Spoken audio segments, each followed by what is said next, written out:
So the vote was in, but England wanted out. That was the Brexit result early this morning. With me in studio now is the UK High Commissioner to Kenya, Nick Hailey. Thanks for joining us. Thanks for having me. Now, the biggest question is what this means for trade ties with Kenya. Of course, Britain is the third largest trade partner of Kenya. What does it mean for the two countries?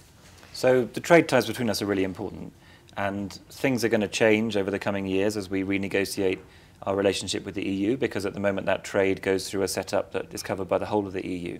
But I think what's not going to change is the importance of those trade ties. And it's too early to say now exactly what framework we'll have once we've renegotiated our relationship with the European Union and therefore our trade setup. We have to get into that discussion.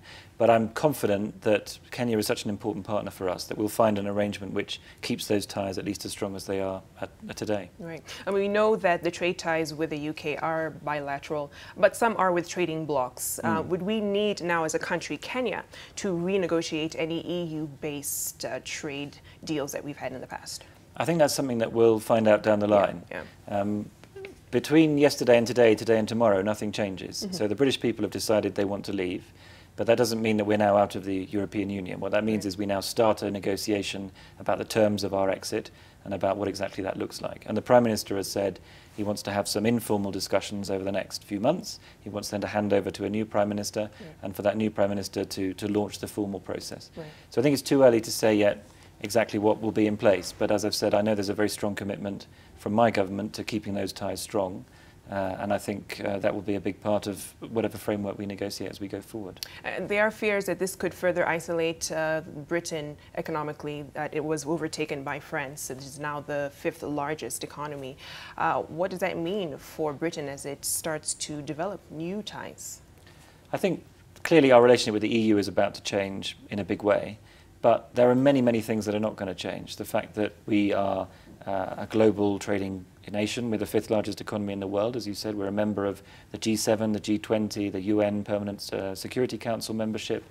We have a really strong commitment to development. We spend 0.7% of our income on development aid. We spend 2% of our income on defence. We're the only major country to meet both of those targets. So there's a big story about Britain globally connected as a hub for the world, which is not going to go away and which we hope to strengthen even more over the coming years. I heard analysts talking about the British people voting, at least the ones who voted for out, on emotion and fear, and not really thinking about their ramifications when it came to travel visas, when it came to work, and just other ties that they have with the EU. 33 million people voted, so I can't describe each one of their motivations. Everyone will have thought about this in a different way, clearly. But it's no secret there's been a debate in the UK about our relationship with Europe for some time. This has been an issue in our politics, and the Prime Minister felt a couple of years ago that it had become such an issue that he needed to renegotiate the terms and then put those terms to the British people.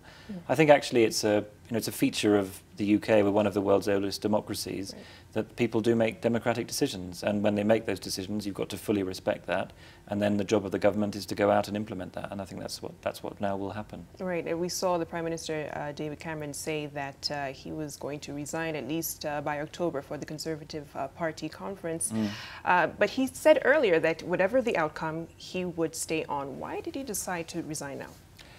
I've not talked to him about it. Clearly, he's having a busy day. But I have read and seen what he's said. And the way he put it was, he had a very strong and passionate commitment to the campaign that he led to stay in the European Union. The people decided differently. He respects that decision fully. And he feels that he needs to steady the ship. He needs to make sure we get through this period now of uncertainty and adjustment. But he doesn't feel he's the right person to steer that ship towards the next harbour that it needs to go to. And I think everybody respects that decision.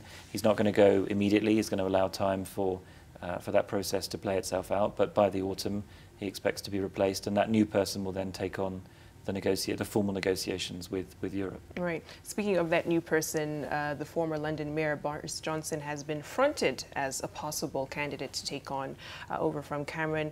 Do you think that he could actually be the individual to do that, and what does he need to do to make sure there's a clean break from the EU? Well, I'm not a politician, I'm a public servant, and one of the things I sign up to as a public servant is to be politically neutral. So I can't really speculate on what will happen within the Conservative Party now, or on the runners and riders, if you like. There's a process. They have a clear process for choosing the new leader. It involves the MPs nominating candidates and then a vote among the party members. And there's time for that process to play out. So that's what will now happen. But as to the runners and riders, I think people have to make up their own minds. How long do you think it would take before we feel those effects of such a move? Of course, 2 years will probably be the determining period, but how long before at least us as Kenyans will be able to feel that effect of the Brexit? I'm hoping that, as I say, that there's so much that's strong about UK and Kenya. And so much of that is not about the EU. Some of it is expressed through the EU, like your trading arrangements, but those can be adjusted to different frameworks but keep their strength. There's so much else that we do together that this should not affect. And we're going to be as committed as we were before to strengthening that relationship. So what I'm hoping is that if you invite me back on your show in 2 years' time, that we'll be looking back and saying, yeah, this was a big decision, this was a big change for my country and some big things have happened. But actually, this hasn't weakened our relationship with Kenya. In fact, I hope during my time here to make that relationship even stronger, and this shouldn't get in the way of that. I hope that is a prophecy of sorts in the next 2 years. Thank you so much, Nick Hailey, for coming in and making sense of all this. Of course, a lot of jitters and speculation of what this could mean. That was the British High Commissioner to Kenya speaking to us about what Brexit means for Kenya. Let's take a short break here on NTV Weekend Edition. We'll be right back.